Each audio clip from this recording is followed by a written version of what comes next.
Well. Here we are again. Mm-hmm. Yep.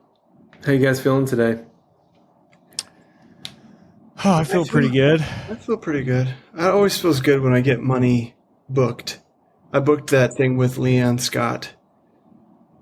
Little corporate. I love that you would just use a person's name on the podcast as if every person across I America. know Leanne. I didn't know we were recording. I thought we were still making small talk. No, we jumped right into it, my friend. Oh yeah, I didn't want to Gosh. miss anything. Good Lord, I'm glad I didn't say what I was about to know? say.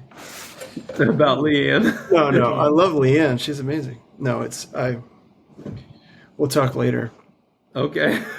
Well, no, Garrett, I don't want to share this with everybody. Garrett, do you want to turn up? You're a little low on the old gain. My volume? Your volume, it's a little low. Is it?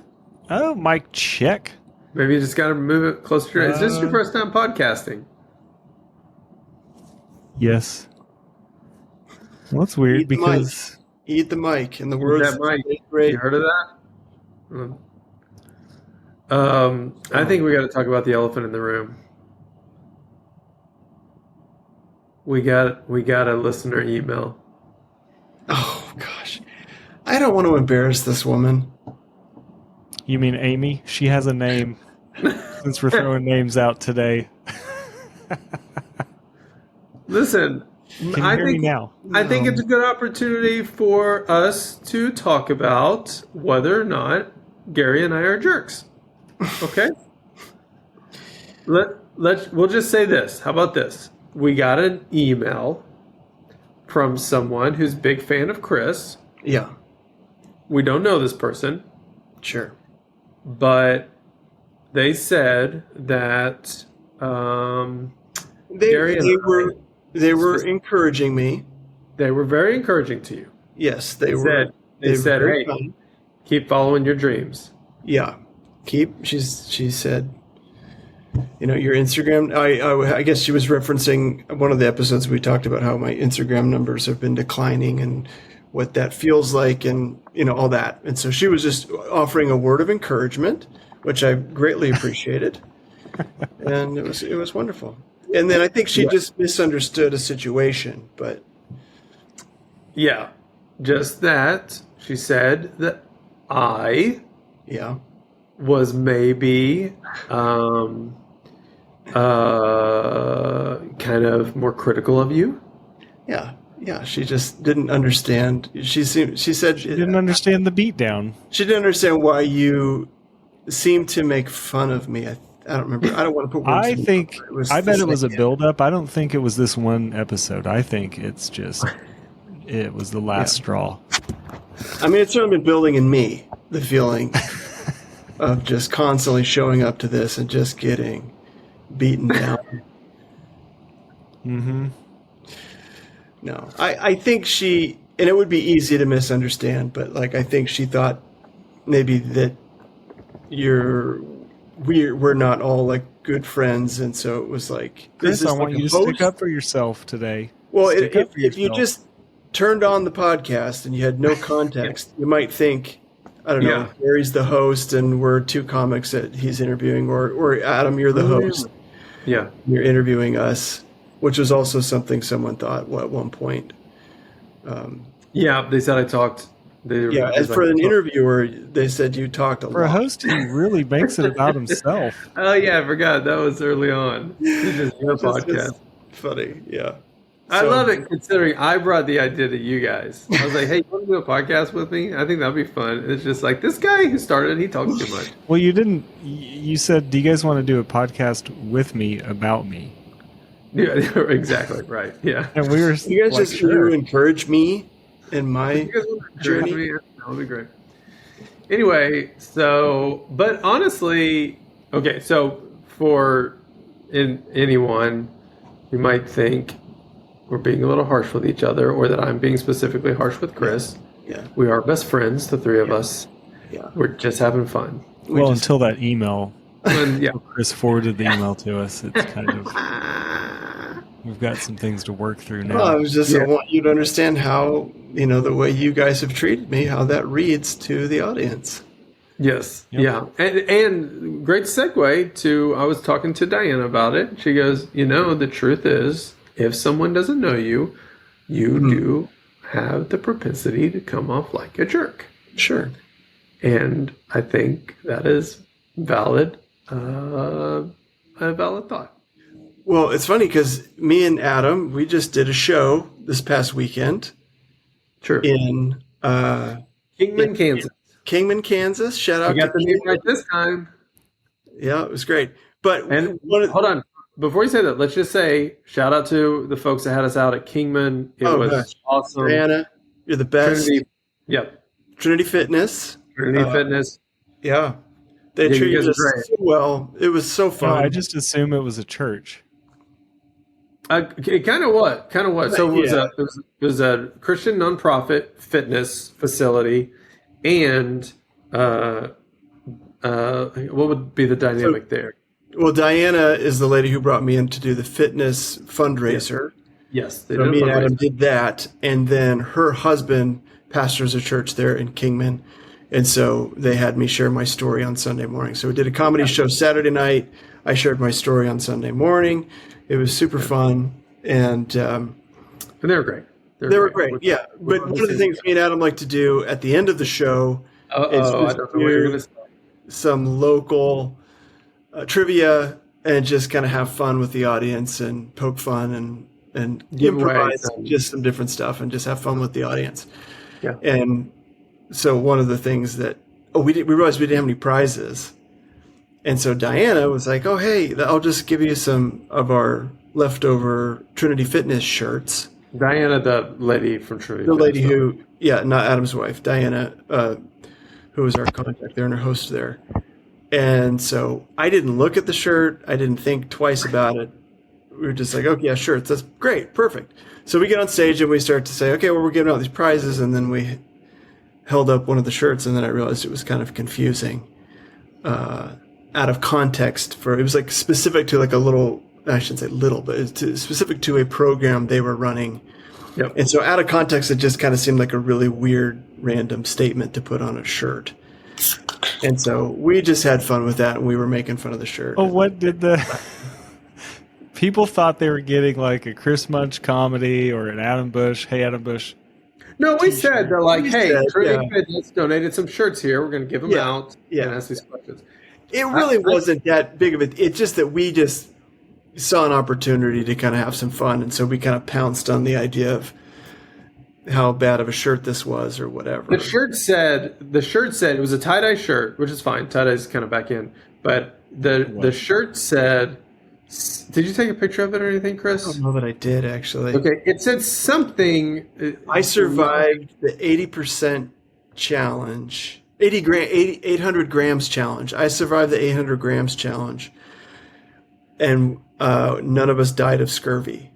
Yes. I think that's what it said. And then it had the old game Oregon Trail, like a graphic. Little icons of graphics. Little icons from Oregon Trail. If you don't know what that is, it's like a computer game we used to My play. kids know what Oregon Trail is. Oh, they do. Okay. I didn't know. So. It's making it come back. And then very small in the bottom, it had their logo. Yeah, I mean, it wasn't like it was a horrible shirt. We were just kind of like, Well, this story's kind of lost its edge for me. I'm sorry. I thought the shirt, there was going to be something that was like it was foot in our mouth, or it was just really embarrassing. So the whole point of the story was to say that we went pretty hard on the shirt. Oh, okay. Shoot, I was going to ask you about that. And I was like, oh gosh, we are still talking about the shirt. And we talked about it for a while. We did. And Diana's like right there. I mean, she was laughing, but then I started thinking like, oh, I hope Diana doesn't feel bad. She did also say, and Diana, if you're listening to this, we love you. And we meant no disrespect. Hopefully you just found it in good fun. She afterwards, I kind of felt bad because she said, no, it's no big deal, guys. It's just that was my first kind of personal big project that I was in charge of when I took over the gym. So, it's cool. Yeah. Yeah. So that was the reason I brought it up, is because Okay. that's something attention that I know I feel of, like, out of context, you could just sound like a total jerk when it's like, Oh, look at I'm that hoping coming that I back. have a relationship with this person that we can I'm pretty joke. sure we talked about this, Adam. Oh Yeah, yeah, we've talked about it You before. taken it too With far Adam. with the audience. no, hey, listen, I know that. I remember back in December, I took it too far with this really nice couple. You have to go back and listen to 17 shows in 17 Now days. Diana's in a counseling appointment right now. No, hey, listen, Diana, we love you. listen. I have been so aware of like I have missed opportunities for funny jokes because I have been trying to play it cool. But I was there with Chris. Yeah, I don't know, just following the lead. Diana, oh, you pin it on me. Diana, if you can put in the comments if you want to share your side of the story, or if you want to Yeah, say, go for it. in the moment Yeah. she was laughing and she had a microphone. I don't and think so she wants anything to do with responded. either of you guys. That's She probably might not. that's probably She, true. it's one of the biggest mistakes she's made this year. It was, but all kidding aside, it was a great show. It was so fun. It was Kingman is about 3,000 people, so it's got a really similar feel to town I grew up in down in Louisiana, Minden, brick road downtown. Yeah, They had a super movie cool. theater that they had Downtown. converted into like kind of a multi-use theater. So they showed movies, but also they did show movies there. It was awesome. On the marquee outside, it said it was showcasing the movie that was going to play, Nun 2, the horror film, and then right underneath it said Chris Munch. Yeah, I hope no one was disappointed that you're not about to witness Nun 2. Chris was not in the movie Nun 2. I am not in the movie Nun 2. That's a weird. Yeah, it was fun playing like a small, like, old timey theater. It was actually an old vaudeville theater, which is super cool. So Yeah, she said that theater is a little over 100 years old. I talked to the Yeah. lady who ran it, and so yeah, that was very cool. that was really cool. Yeah, and that's what we're talking about today. There's no need to do an intro because Well, the this is what- show then, did people know you, or did this feel like a Christmas show that the CEO knew you and no one else did? No, Yeah, go ahead, Chris. I would say most people did not know who we were. but oh yes, yeah. So I was walking through the theater whenever the audience was in there, and this lady in the front row just goes, "Adam Bush," and I was just like, This lady, we had our names outside on some stuff, and maybe she looked me up, and I was just like, "Hey, how's it going?" And she goes, "I saw you in Oklahoma City last weekend opening for Dustin Nickerson." And I was like, "Oh my gosh, yes, you and I talked about having kids." And she goes, "Yes." She goes, "My mom here, she lives 3 hours away, big fan of Steven Stevens." Mhm. So she was telling me she wanted to come to the show. And then Jordan is the girl who saw me. It's her name. Hi, Jordan. She said, "I saw on Instagram that you posted about this show. So I drove 3 hours. She drove 3 hours. We came to this show together." It was amazing. Yeah, was. they drove. They drove that they would drive that far to come see us. I thought Oh, was Lord. really cool. So I wouldn't Yeah, drive that that far to see you, Chris. Okay. no, Lord no. Yeah. Lord, Oh, that was a Yeah, mean thing already. I had a hard Sorry. time Look at driving that, all the way see? to South Yeah. Tulsa to see Dustin Nickerson, who you I know, happened you to be did it. opening for. Right. Exactly. Yeah. Yeah. So Highlight. Got to take a picture with them afterwards. That was super fun. Got to talk to them. I love that stuff. So over the weekend, so we did the comedy show, which this is kind of common that churches have been asking us to do this. We're doing another one here pretty soon. Comedy show on Saturday night, Mm-hmm. which was really fun. And then Chris preached at a church, or the church, on Sunday morning. Chris, you're getting back into live stuff. How does it? But you preached as Chris, not Yeah. Pastor No, Bobby. it's Steven Stevens. Guys. Or Steven or Bobby. Amen. Although this church, I mean Kingman, very small town. I probably could have preached as Pastor Bobby, and they wouldn't have even thought twice about it. I mean, the pastor and his wife would have, but like the audience would have probably not. They'd have been like, "That what a sweet pastor." Yeah. But So everybody was really nice and it was so kind, so nice, welcoming.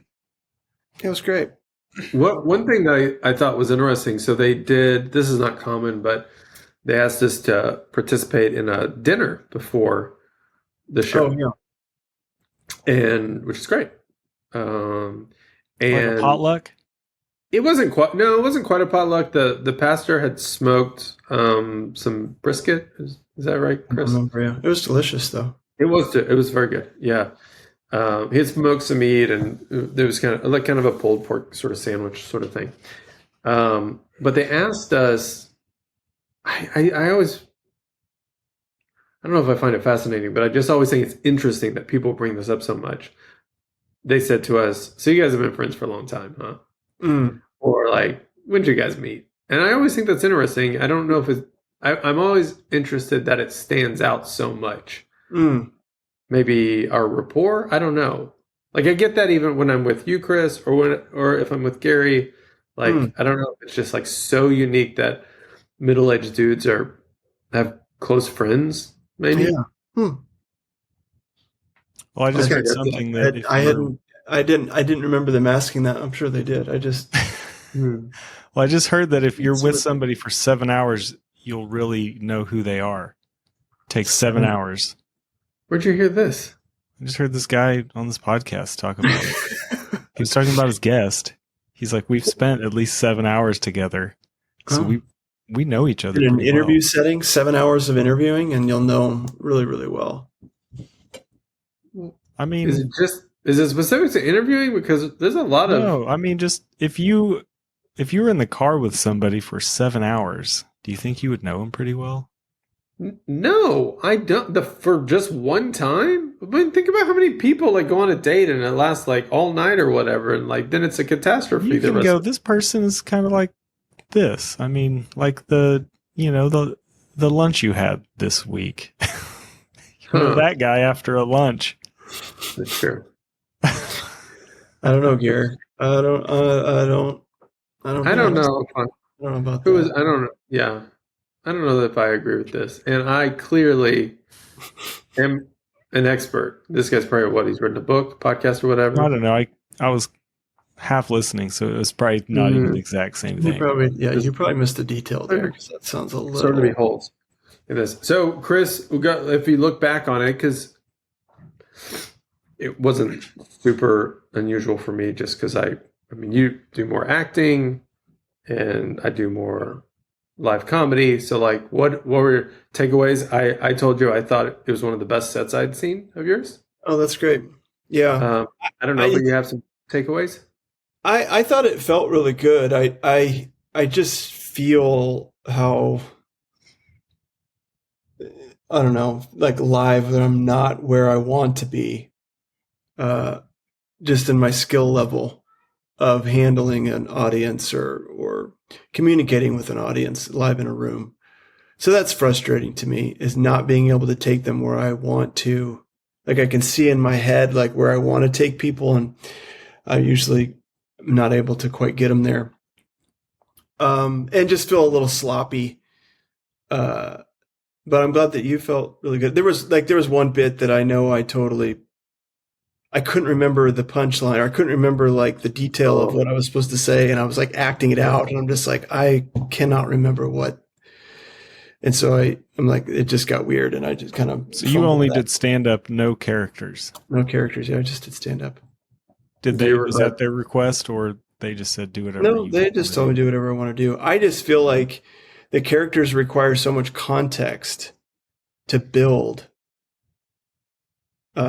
Or maybe I just need to figure out how to build that context quickly. That I haven't had luck, or it just hasn't gone well when I'm just kind of like if I'm in a corporate setting and I'm trying to do those characters. Yeah. It's just like, what? It just feels like it's a tough sell. Adam, how did you think Chris went over? with the audience? With his stand-up? Yeah. I thought that they loved him. Something that I noticed about this audience that I have noticed about the last few audiences that I performed in front of is people who are new, who have never been to a stand-up show before.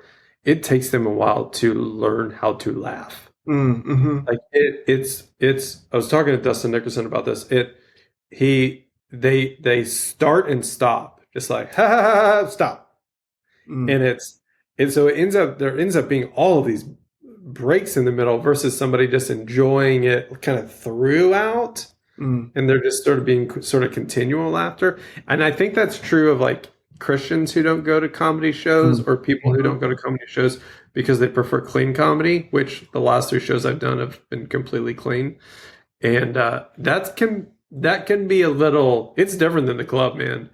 Like it can just be kind of like take you a minute to be like, okay, let's catch a rhythm here. I don't know. I don't know if you have basis for that, Chris, but did you feel I have that felt that at different times. I feel like corporate settings, I don't know if it's people sitting at tables in the round, like they don't feel at ease to just like laugh.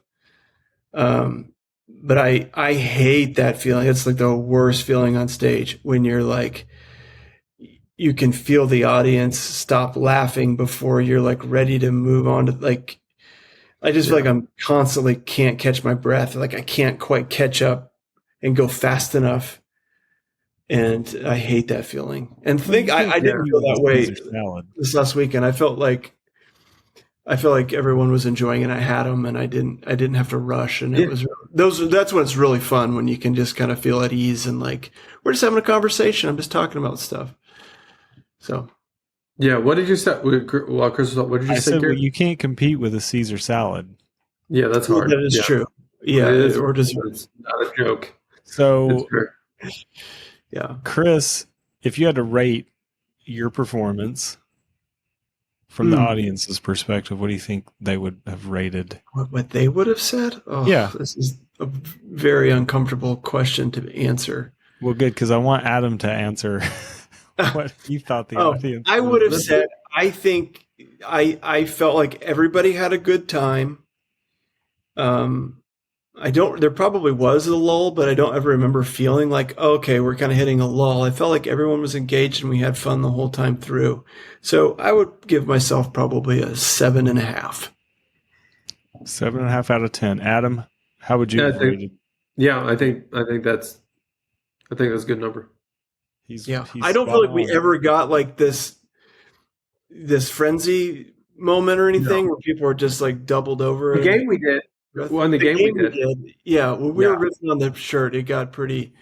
I would say with the game we got to like an 8 or a 9. That shirt saved the day. Well, honestly, I wouldn't say it saved it, but I feel like there's just another dynamic that happens when you're able to just riff with the audience and everything's happening real time. We don't have any prepared jokes. It's all just improvised. And it's just really fun. And I think the audience really enjoys it too. It's just crowd work. But it's just kind of you kind of give it a different spin. Did you guys learn anything?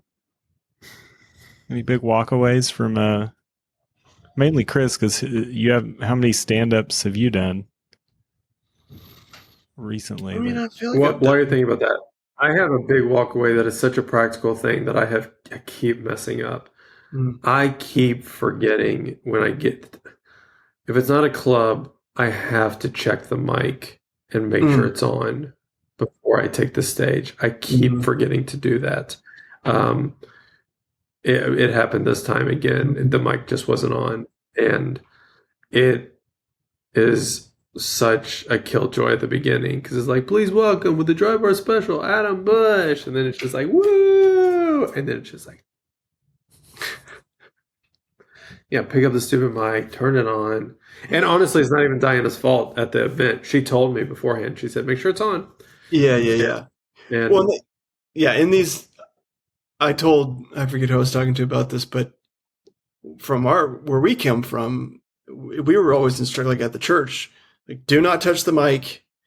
Like that was like the production crew's job, Good was job. to make sure your Yeah. mic was working and on and all of the kind of stuff. You just do what you do. But when you go to these other venues and like smaller churches or whatever, they're looking at you as the expert. And so it's like you have to know what to do with the audio stuff, it feels like. Yeah. And so, yeah, I have to remind myself too. I forget it quite often to make sure the mic's on. Well, did you? That's what I learned. Remind Mic myself. checks. Okay. I learned that I need to print out my stuff before. Like what do you print out? Like your set list? Yeah, oh my my set list. gosh! No, it's funny. I just Here's the every Allie, do you have time the I same don't thing? think about it, and I think I have it written on the computer, and then I usually like to go, a few hours before and just like really fine tune, go through, make sure I want to say, make sure I've got notes. And so I did that, but then I was like, oh crap, there's nowhere to print this out. And so I had to ask Diana. And so we had to like drive to the church to print it out before I went to the theater and all this kind of stuff. And then after that, then I'm looking at everything and I'm just like, I have way too many notes. Like this is not, I'm not. And so I was like, I just need to take like 10 more minutes. And I basically just rewrote them. I just hand copied them over and just made it much cleaner and shorter and all of that. So I didn't have a big. The thing that's amazing to me about this, the reason I'm laughing so hard, Gary, is because Chris does this every time we go out of town. Is like when you go out of town, like things are so much more complicated. Menial tasks are so much more complicated because you're not at your house. So like getting something printed or buying an SD card or just getting I messed up my shirt. I got to get a new shirt. It's so complicated when you're out of town. Mhm. And every dang trip, Chris has not printed this out ahead of time. And so he's always like down in the hotel lobby, like trying to see if he can use the business center, which never works. Things Would you in. Chris your is business keeping the center, business please? centers around. He's Do all what? just like, does anybody know someone who could print this for me? Maybe at their house so they could bring it to the show? That's awesome. Anywhere I stay, there has to be a business center. No. Chris, would you? I feel like your first way to solve that problem is to just bring a printer. Well, the other way No, I could just that might be one of your solutions. it's a little printer that I can plug in to the wall, connect my computer to. It's actually not a bad idea. It's not a bad idea. Part of it is that I like to like go over everything usually like the day of. And so if I make any changes or tweaks or You're just gonna start writing it out, man. That's what I know, people honestly. write out. Yeah, honestly, it's not a bad. That's probably what I should do, anyways. Yeah. So, anyway. All right. Well, learn how to be professionals. We're all Well, I learning how can't to say I haven't done it because last time when I was in Auburn, I had to buy SD cards Yeah, exactly. and a boom pole. Mm. A boom pole. They had one at where I was filming, thankfully, Yeah. but otherwise, it would have just looked like I would have used a broomstick or something. No, I know. Yeah. That stuff is. Yeah, I did it too. I forgot a quarter-inch cable that I needed for my audio recorder. That's right. Turns out I didn't forget it. I had just put it in the wrong place. But like getting it was so difficult. Like, do you guys have a quarter-inch cable? It's so dumb. Yeah. Yeah. All right. Well, I think that's good. Couple of things. Two things. We want to thank our sponsors. The Looney Bin Comedy Club in Tulsa, Oklahoma. If you call up to Looney Bin on a Wednesday night, it is service industry night, and you can get a half-off ticket if you tell them. And Thursday night is ladies' night. You can call up and get a half-off ticket on a Thursday night. A couple of things that are awesome about the Looney Bin. Number one, it's a locals club, so you get to see a lot of local comedians. And they only have a one-item minimum, which a lot of comedy clubs have two-item minimum. They only have one. And so check out Looney Bin Comedy. What were you saying here? That is nice. Oh, that is nice. Yeah.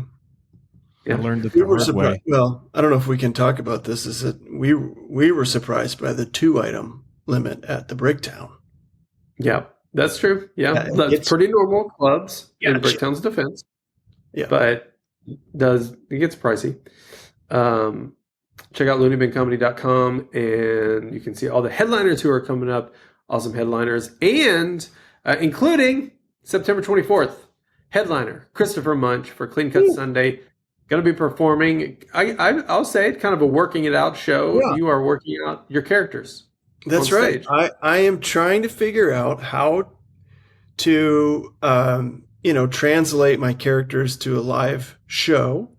Yep. We've got some ideas. I think it's going to be fun, but there's also some question marks of just like, what is that going to feel like and all this. So we're just going to put it up on stage and kind of see what happens. And I'm excited about it, honestly, because I feel like this is a step in the direction of what I ultimately really want to do, which is I never set out to be a big deal on social media. That was never really my aim. It was more about like creating a way to be able to perform live and meet with people and all that. So I'm really excited about this next step in my journey. And I'm excited. The workshopping tour. The workshop. That's pretty good. Workshop tour. We have gotten a lot of people comment on Instagram asking us to come to their city. So if this goes well, we'll see what happens. Yeah. Yeah. And if there's any you go to churches Looney Bin out Comedy. there- Oh yeah. I was just going to say, No, go like ahead. what we did what we just did in Kingman, Kansas. I love like getting to perform with you, Adam, and then doing like speaking at a church the next day. It seems like a really great fit. And we've just gotten really good feedback from it. And so if there's any churches out there listening, we'd love to come to your place. We'd love to. Maybe do a little comedy show on a Saturday night, and then maybe I can speak the next morning or whatever. We just nailed down, we're going down to Minden, Louisiana in November, doing that exact same thing. So it's going to be great. That'd be great. Yeah, maybe you want to have us in for Christmas time, volunteer banquet, something like that. I think that'll be fun. Better get him now. I was going to say, I just booked the date Now. Book it. on there, Coming so up. filling up fast. LooneyBinComedy.com. You can check out the calendar and you can buy a ticket to our show with Chris. And I think that's it. All right. So I think we'll say goodbye for now. See you. Bye, everybody.